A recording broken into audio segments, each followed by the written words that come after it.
Boa tarde a todos. Vamos dar continuidade ao nosso estudo e vamos focalizar hoje a aula 11. Eu vou compartilhar a tela com vocês.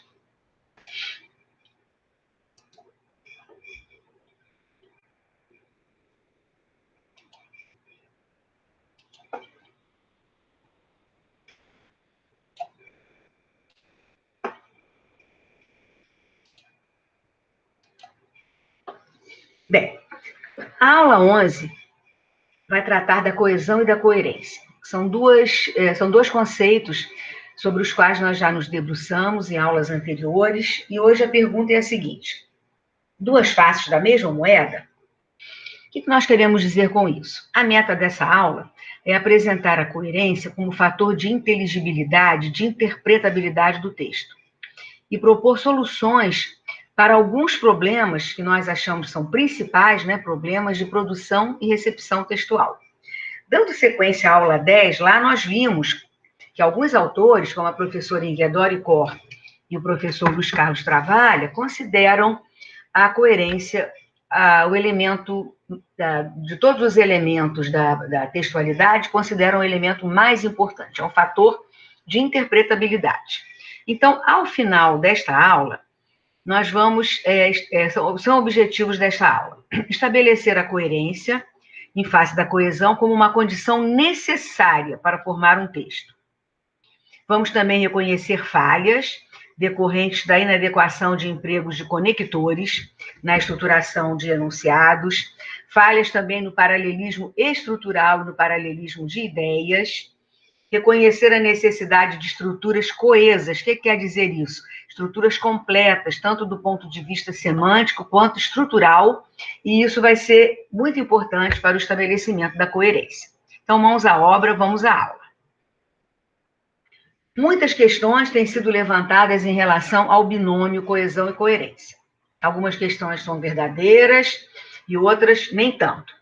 Então, eu vou propor a vocês a seguinte pergunta: existe texto com coesão, mas sem coerência?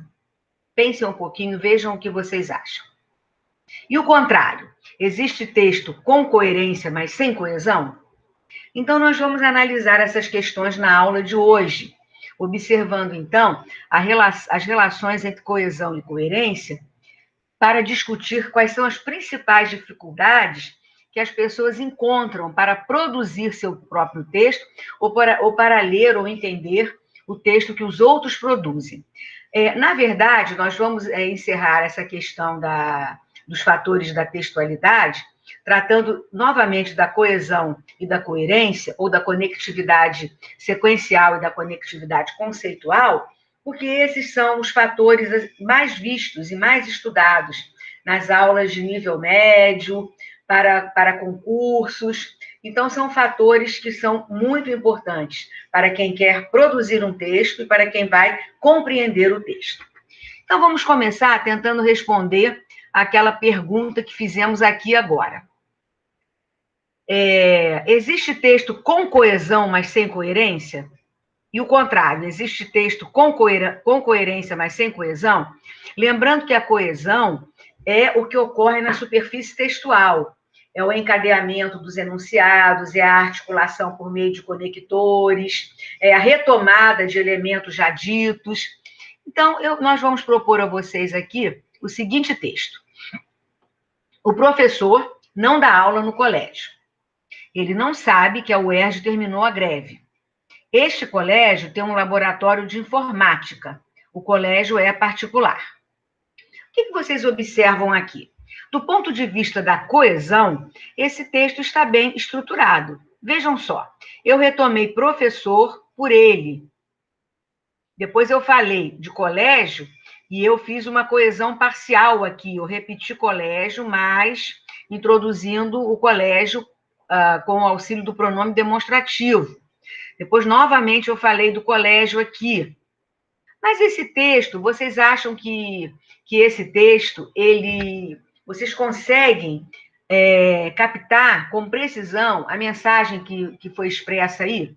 Vejam, então, o item colégio é constantemente retomado, a expressão nominal definida do professor também, Mas vamos ouvir o que a professora Leonor Fávero fala sobre textos desse tipo.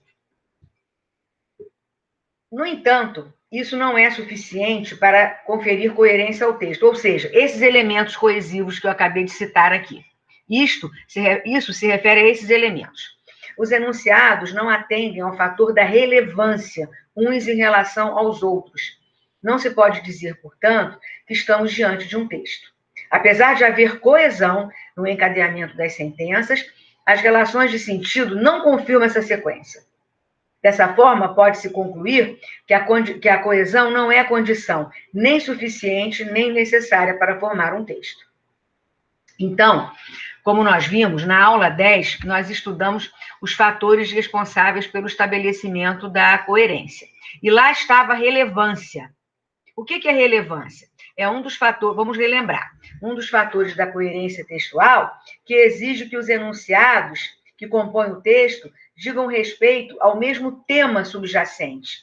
E vocês olhem, então, que nesse texto aqui, há uma mudança consistente do tema, e no final a gente não sabe realmente quais são as informações, né? Qual é a mensagem global, qual é o conteúdo global dessa mensagem aí. Então, a coesão não foi suficiente para o entendimento total do texto. Agora vamos ver o exemplo 2. Chinelos, vaso, descarga. Se chama circuito fechado, é um texto muito conhecido. Pia, sabonete, água. Escova, creme dental, água, espuma, creme de barbear, pincel, espuma, gilete, água, cortina, sabonete, água fria, água quente, toalha. Creme para cabelo, pente. Cueca, camisa, abotoaduras, calça, meias, sapatos, gravata, paletó. Carteira, níqueis, documentos, canetas, chaves, lenço, relógio, maço de cigarros, caixa de fósforo. Jornal, mesa, cadeira, xícara e pires, prato, bule, talheres, guardanapo. Quadros, pasta, carro, cigarro, fósforo. Mesa e poltrona, cadeira, cinzeiro, papéis, telefone, agenda, copo com lápis, canetas, bloco de notas, espátula, pastas, caixas de entrada, de saída, vaso com plantas, quadros, papéis, cigarro, fósforo. Bandeja, xícara pequena, cigarro e fósforo. Papéis, telefone, relatórios, cartas, notas, vales, cheques e por aí vai. Bem, observem que não há aqui nenhum elemento coesivo. Isto é, pronomes anafóricos ou catafóricos, conectores ligando porções de texto, nada. Nós estudamos isso na aula 8, mas eu coloquei aí ao lado, no boxe, uma explicação para vocês recordarem o que foi estudado na aula 8. Vamos ver, pronomes anafóricos ou catafóricos, eles são responsáveis pela ligação de porções de um texto. Podem ser pronomes pessoais, possessivos, demonstrativos e relativos. Quando o pronome retoma um elemento já dito, nós dizemos que há uma anáfora. Quando ele antecipa, dizemos que há uma catáfora. E também não há conectores aqui. Mas eu diria a vocês conseguem entender esse texto? Olha, eu diria a vocês que isso aqui é até uma narrativa, porque se percebe claramente, né, quando um homem acorda, há pistas aqui no texto para a gente saber que se trata de um homem, né? Ele usa cueca, gravata, paletó, então ele toma café, toma banho, toma café em casa, se arruma, até ele chegar ao seu local de trabalho. Então, nós vemos aqui que há, embora também não se usem aqui verbos, mas nós temos uma narrativa aqui por meio de elementos nominais, né, de substantivos e locuções adjetivas. Vocês reparem, então, que não há nenhum elemento de coesão, mas há total nível de coerência. Então, nós vamos repetir o que já dissemos, concordando com a professora Fávero. A coesão não é condição nem suficiente nem necessária para formar um texto. Já a coerência faz com que um texto tenha sentido para seus usuários, já que o sentido do texto ele é construído não só pelo produtor, mas também pelo receptor, não é? Que tem que ter um conhecimento de mundo e compartilhado para que o ato de comunicação seja validado. Conforme Val, um texto coerente deve apresentar uma configuração conceitual compatível com o conhecimento de mundo do recebedor. Foi exatamente o que nós falamos aqui. Esse compartilhamento.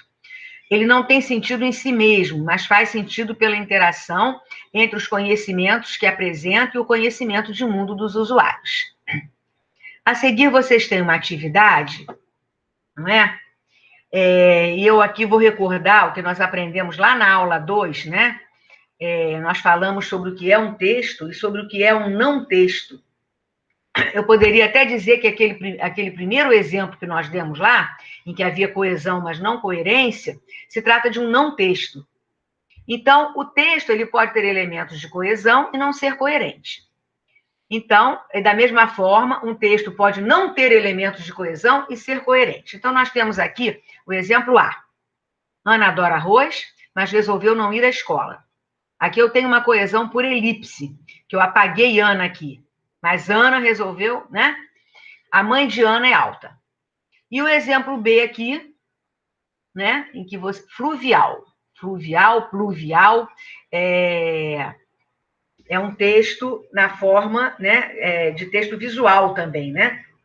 A gente chama de texto sincrético. É um texto de Augusto de Campos. Então, a pergunta é a seguinte. Após a leitura dos textos anteriores, você pode afirmar que os dois são textos? Justifique sua resposta comentando se existe coesão e coerência em cada texto. Eu mais ou menos já adiantei um pouco, mas vocês respondam aqui para depois olhar a resposta comentada. Vamos em frente. E aí eu faço a seguinte pergunta. Afinal, existe texto incoerente? Sabemos que o texto coerente é o que apresenta unidade de sentido. Mas a apreensão desse sentido se dá em relação ao contexto em que esse texto está inserido. Então, muitas vezes, o texto pode parecer absurdo se a gente não conhece o contexto, ou seja, a situação em que esse texto se inscreve, a situação em que ele foi produzido. Então, eu vou dar um exemplo concreto aqui para vocês. José está com dor de cabeça, mas não está usando o relógio. À primeira vista, eu não disse coisa com coisa, porque o que tem a ver usar relógio com a dor de cabeça? Nós vimos também, lá nas aulas em que nós estudamos, o fator da textualidade centrado nos interlocutores, a intencionalidade e a aceitabilidade, nós vimos que o interlocutor sempre procura imaginar o que o produtor do texto está dizendo, qual é a razão que ele tem para ter dito isso, não é? Então, ele vai procurar o contexto em que esse enunciado se insere. Aqui, para que esse texto seja completamente coerente para nós, vamos imaginar a seguinte situação. José é uma pessoa muito ansiosa e sempre que usa relógio, a sua ansiedade aumenta tanto que ele fica até com dor de cabeça. Agora a frase faz sentido. Ele não está usando o relógio, não é? Mas ele está com dor de cabeça. Certo? Bom, temos de lembrar ainda que a adequação ao conhecimento do mundo pode também não se referir apenas ao mundo real, porque nós sabemos que uma das propriedades da linguagem é criar mundos, né? Ficção científica, mitos, discurso, contos de fadas. Então, por exemplo, no mundo da fantasia, o que às vezes é coerente no mundo racional, no mundo da fantasia, todas as incoerências passam a fazer sentido, né? Lembremos, por exemplo, Alice no País das Maravilhas, que é um texto em que há muitas incoerências, mas que elas se tornam coerentes em função da situação de comunicação. É um conto de fadas, né? É uma história. É um mundo imaginário. Bem, vamos seguir. Agora nós vamos passar para outra parte da aula, em que nós vamos detectar alguns problemas que são muito comuns no enfrentamento do texto. Seja quando você vai produzir o texto, ou seja quando você vai ler o texto, vai compreendê-lo, interpretar. Já aconteceu com vocês estarem lendo um texto e não conseguir entender bem o que esse texto está passando, e ter que voltar uma, duas vezes, e ainda assim não fica claro? Olha, eu vou dizer uma coisa a vocês. Isso ocorre, na maioria das vezes, por problemas na estruturação da mensagem. São problemas graves. Nós vamos apontar aqui 3 desses problemas e vamos discuti-los com vocês. Primeiro, Emprego inadequado de conectores que ligam porções de textos de maior ou menor extensão. Por exemplo, eu deveria usar um conector de conclusão e eu uso um de contra-expectativa, eu uso um de adversidade, e assim por aí vai. Falhas no paralelismo estrutural, que nós já vimos que é um dos mecanismos de coesão textual, estruturas paralelas, não é? Tanto do ponto de vista concreto mesmo, quanto do ponto de vista conceitual. E que é o outro problema aqui, a falta de paralelismo de ideias, né? Uma parte do texto aponta para uma direção e a outra parte aponta para outra. E depois o emprego de orações ou períodos soltos, desconexos. Começamos a escrever, vamos encaixando uma oração na outra e acaba que não vamos dar conta da primeira oração lá que iniciou todo esse processo de encaixe. Vamos começar, então, falando um pouquinho do emprego inadequado de conectores. Bom, a meu ver, o mau emprego de conectores decorre principalmente de um aprendizado mecânico que se costuma fazer das conjunções nas aulas de português. Não sei se vocês se lembram, mas, via de regra, essas conjunções, elas são sempre dadas em ordem alfabética, né? O que leva a uma simples decoreba. Não se focalizam os traços linguisticamente relevantes dessas partículas, o que elas realmente significam. Por exemplo, o que é uma conjunção adversativa? Que relação semântica ela traz? E a concessiva? Às vezes os alunos nem sabem o que é possessiva e decoram aquele rótulo. Obviamente não vão saber empregar. Então, esse tipo de trabalho tem sido muito criticado por professores e linguistas, que se preocupam com um ensino de língua mais reflexivo, mais produtivo. Um ensino que torne o aluno um leitor e um escritor independente, não é? Que possa usar as estruturas linguísticas e lidar com elas, fazer escolhas e usar as estruturas linguísticas a seu bel prazer. Então, esses alunos, eles precisam refletir sobre as possibilidades semântico-discursivas dessas marcas linguísticas e escolher qual marca linguística eles querem usar. Nós vamos fazer aqui uma proposta e vocês vão entender melhor. Então, em princípio, eu vou mostrar aqui um desses textos mal formulados. Vamos ver aqui. A sistematização do estudo dos tipos e gêneros textuais contribui para o reconhecimento da estrutura de um texto, podendo, inclusive, facilitar a sua interpretação. Muito bem. Então, eu estou falando aqui a favor dessa sistematização. Aí eu digo assim, entretanto, a compreensão de um texto mostra-se um processo mais amplo do que se imaginava. Pronto, quebrei tudo aí. Né? É difícil entender, porque, na verdade, essa oração aqui, ela é mais um argumento dessa. Ela conclui essa aqui. E, na verdade, em vez de eu usar um conector de conclusão, eu uso um de contra-expectativa, eu uso uma adversativa. Não é?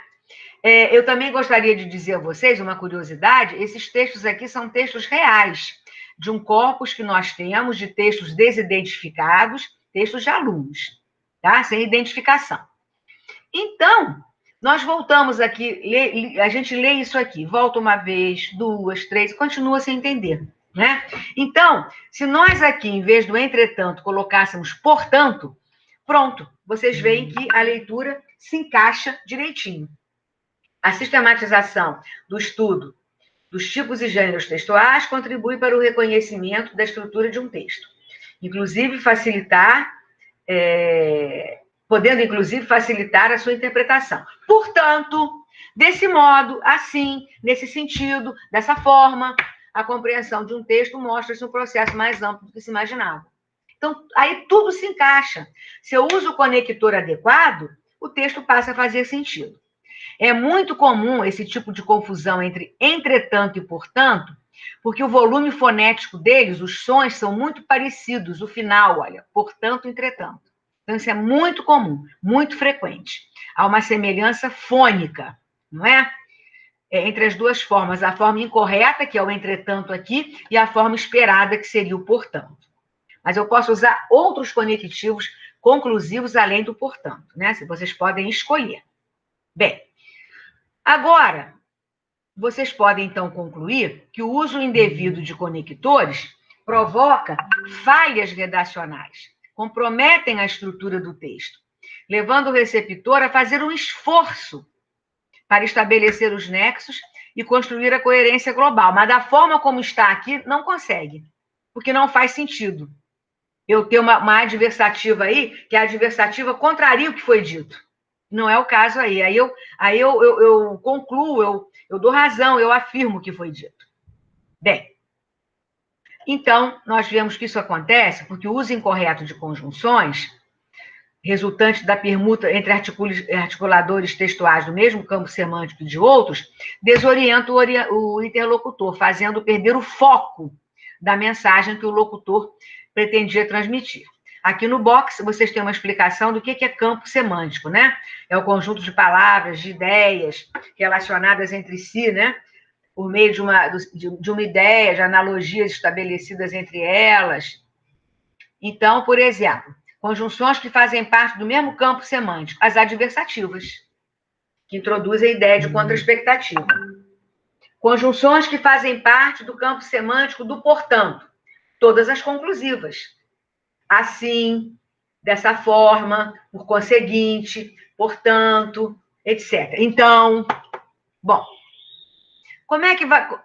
Agora, nós não devemos apenas apontar esse problema. Apontar, a gente apontou. E agora, o que fazer?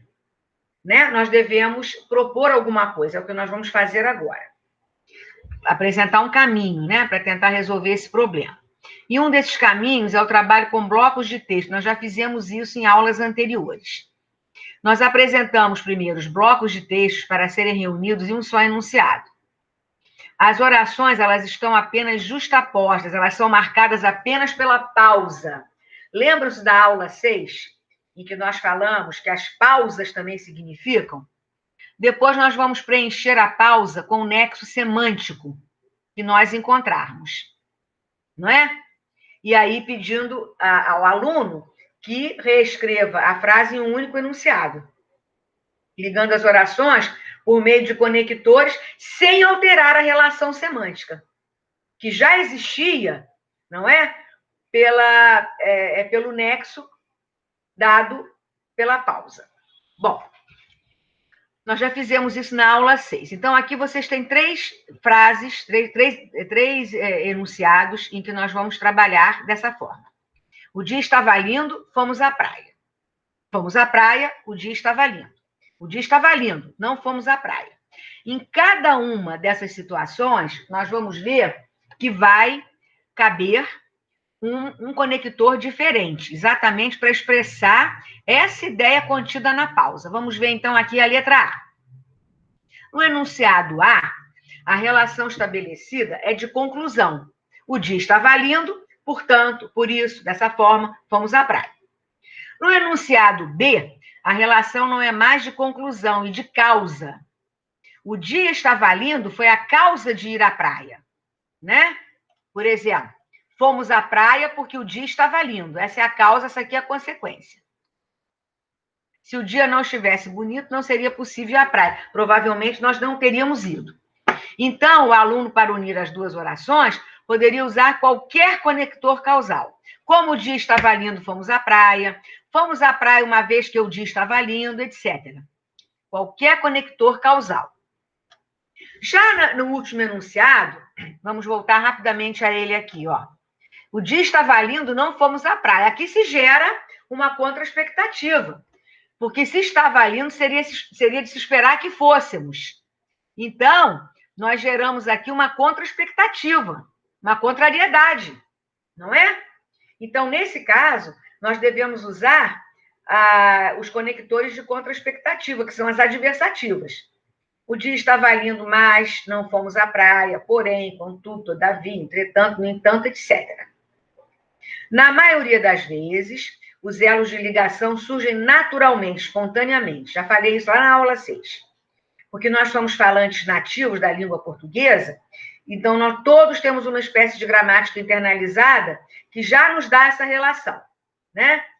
Então, vai haver casos em que o conector é necessário, como nós vimos também na aula 6. Mas nesses exemplos que nós vimos, a pausa já estabelece o nexo. Basta apenas que nós preenchamos a lacuna com o conector adequado e aí a situação fica resolvida. Certo? Bem, agora vocês têm mais uma atividade em que vocês vão ter uma inadequação aqui no emprego do conector. Vocês vão ler com cuidado, vão pensar nisso tudo que nós acabamos de falar e vão responder. Certo? Depois olha a resposta.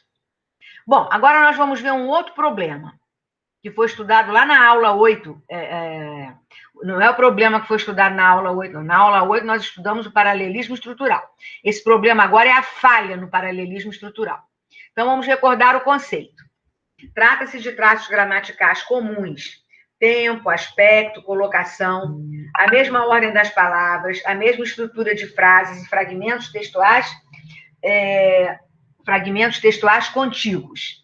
Esses fragmentos, então, se tornam estruturalmente paralelos. Então, nós vamos ver um texto extraído de uma redação feita por um adolescente.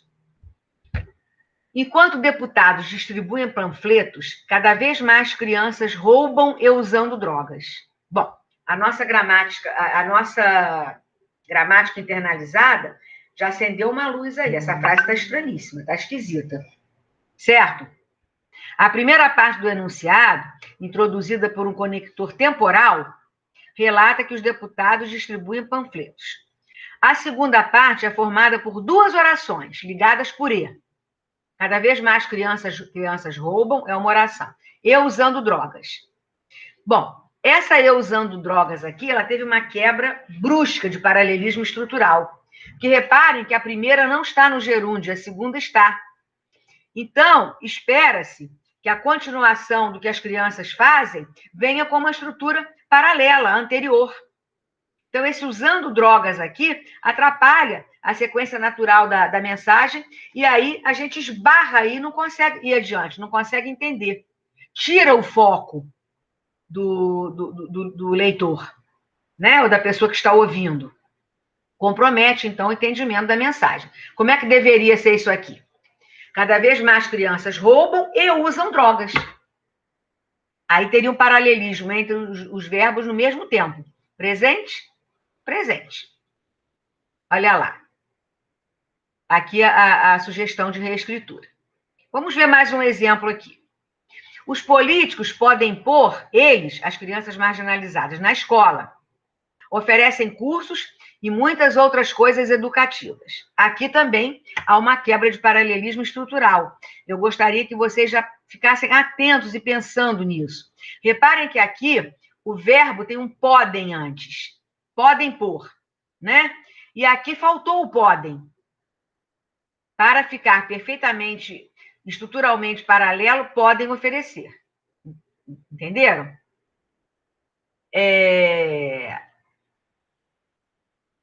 Então, vocês veem que aqui também há um outro problema semântico, porque aqui eu uso um verbo de modalidade, podem, né?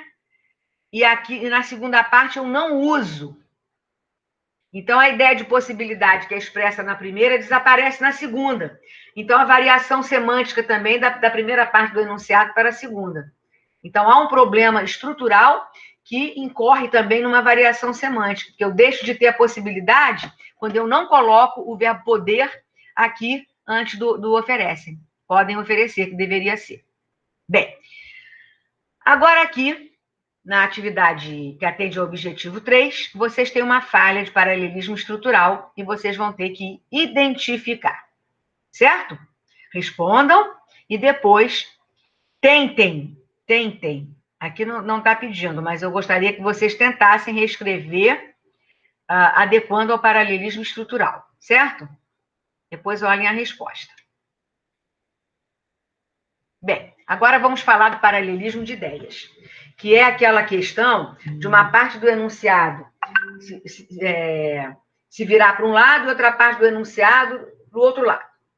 Não se pode perder de vista que os segmentos que formam estruturas devem ser observados tanto do ponto de vista da coesão quanto da coerência, pois as outras partes da frase, elas têm que estar não só gramaticalmente, mas também semanticamente associadas à primeira. Então, é o que já falamos várias vezes, né? A primeira parte do texto não pode apontar para um lado e a segunda para o outro lado. Tem que haver um paralelismo de ideias. O que quer dizer isso aí? Novamente, eu torno a insistir no que vimos na aula 10, a questão da relevância, não é? Nós temos que falar do mesmo tema, sob pena de não conseguirmos a unidade temática na nossa mensagem. Estou voltando àqueles 3 fatores, foco, relevância e consistência, da coerência que nós vimos na aula passada. Então, vamos ver aqui agora mais um exemplo em relação a esse paralelismo de ideias. Pirataria é crime. O governo precisa fazer uma fiscalização mais efetiva. Muitas pessoas vendem produtos piratas porque estão desempregadas. Então, reparem que essa primeira parte aqui, o enunciador está de um ponto de vista negativo em relação à pirataria. Ele está falando que é crime. Agora, olhem aqui, vendendo CDs, brinquedos e outros produtos piratas mais baratos, algumas pessoas conseguem levar comida para dentro de casa. Aqui ele já adotou uma outra posição. Não é? Então, afinal, qual é o ponto de vista dele? Pode ou não pode? Vale ou não vale? Certo?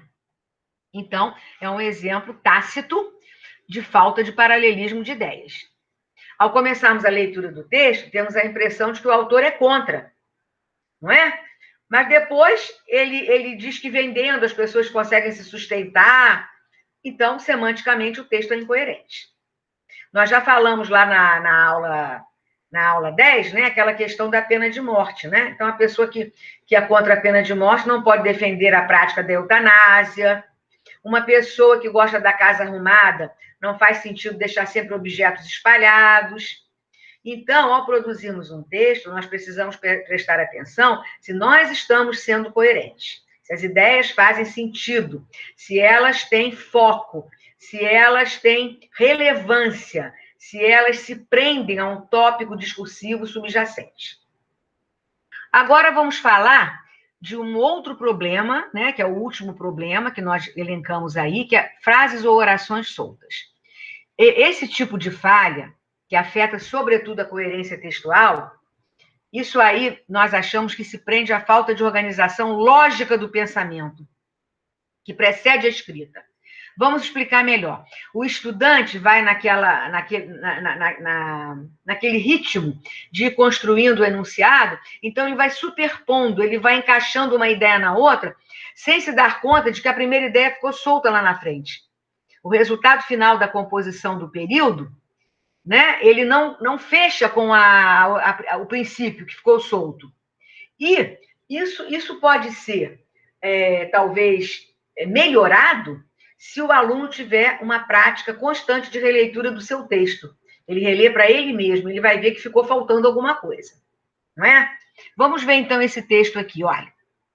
A grande quantidade de gêneros, como crônicas, histórias em quadrinhos, tiras e cartoons, que dominam um considerável espaço nos jornais, sem falar na charge, que normalmente tem seu espaço reservado na capa de jornais. E aí? O que aconteceu com a grande quantidade de gêneros? Ele foi encaixando uma oração na outra e não terminou. Então, pode-se observar que se introduz uma oração, né? Acrescenta-se outra, que domina um considerável espaço, na qual se intercala uma outra, sem falar na charge, que por sua vez completa-se com outra, que normalmente tem seu espaço reservado na capa de jornais. Então, vão se superpondo as orações e não se finaliza. Não é? Eu costumo dizer que um bom exercício de análise sintática resolveria esse problema. Que eu tenho uma oração principal aqui e não tenho com vários encaixes e eu não tenho depois o que acontece com essa oração principal. Não é? Então, isso aí mostra que a análise de texto e a análise sintática não são conteúdos excludentes, compartimentalizados. Eles devem ser articulados na aula de língua portuguesa. Se eu fizer uma análise sintática aqui, eu vou saber direitinho o que está faltando aqui. Tá? Bem, isso porque ler e escrever são atos indissociáveis. Só mesmo quem tem o hábito de leitura é capaz de escrever sem muita dificuldade. A leitura proficiente de livros, revistas, jornais, permite-nos refletir sobre as ideias e formular nossa própria opinião. Sem opinião formada, é impossível escrever qualquer texto. Nós colocamos agora uma grande chave aqui, para encerrar, falando sobre todos os fatores, falando sobre a coesão e a coerência, que são dois fatores da textualidade, mas falamos sobre tudo que abrange a coesão e a coerência. Então, do ponto de vista da coesão, gramatical e lexical. Gramatical, frásica, a interfrásica, com a sua divisão, a temporal, a referencial, esofórica para fora do texto, endofórica para dentro do texto, anáfora, remissão ao que já foi dito, catáfora, antecipação ao que se vai dizer, elipse, apagamento. E o paralelismo estrutural. Essa gramatical, ela trabalha no sistema fechado da língua, lembram? Não depende de nós acrescentarmos nenhum elemento aos elementos gramaticais. A lexical é aquela do sistema aberto, constantemente renovada, por neologismos e formações vernáculas. Então, ela se dá por reiteração, que é a repetição, repetição, não repetição viciosa, né, mas a repetição intencional, e a substituição, que pode ser por sinonímia, antonímia, hiperonímia, hiponímia e holonímia, meronímia. Elementos equivalentes, a gente nunca tem a sinonímia perfeita, ou antitéticos.